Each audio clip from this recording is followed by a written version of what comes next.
it's been a bad week for tech stocks, and actually it's been a pretty bad 16 years. If you bought into the S&P tech sector at the 2000 market top, you're still down 20%. Welcome to Trading Nation. I'm Courtney Reagan. I'm joined today by Kim Forrest of Pitt Capital and Max Wolff of Manhattan Venture Partners. Max, I'm going to start with you. I know you're laughing. You think it's funny. Some people probably don't think it's so funny if they are deeply, deeply in the red when they were bullish to start. So are you surprised that tech stocks are still down significantly from those bubble highs? No, look, I think tech has still been a great place to be an investor, particularly the last 5 or 6 years. Now, part of what we see here is NASDAQ has an awful lot of components, including some biotechs, and there's a lot of turnover in what are the components that are listed. But I wouldn't think it was funny to be down over any significant range of time. I do think lately tech has been under some pressure, in part because the valuations got to be very, very aggressive, and we saw a whole bunch of recent arrivals to the public sphere, the IPOs of the last year or so, and many of those, actually the vast majority of those, have done quite poorly, and that's dragged down those averages. Kim, what are your thoughts when it comes to big tech? Well, we actually really like big tech for a lot of reasons, and I guess it depends on what you define as big tech. Sure. We like companies that provide productivity to other companies, essentially.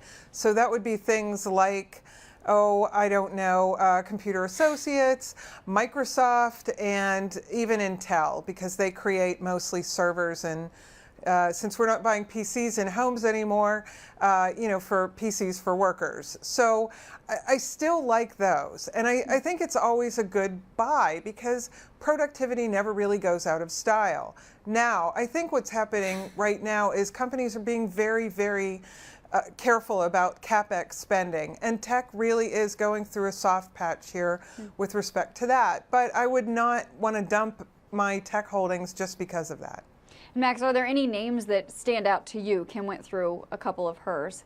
Sure. So we like what we think they're driving the next generation of major productivity and consumer use case breakthroughs. And there's some familiar names. I actually think Facebook's going to do quite well in that space. I think Microsoft's going to do really well in that space, particularly with its new reset. I think Google or Alphabet has a really, really bright future. So we think a lot of these companies are going to be huge. What I think we've seen is some of the Web 2.0 names, ex-Facebook, with that exception, have gotten long in the tooth and are being seriously challenged by private companies coming up behind them. So there's going to be a changing of the guard, and there's always tumult and underperformance before a changing of the guard.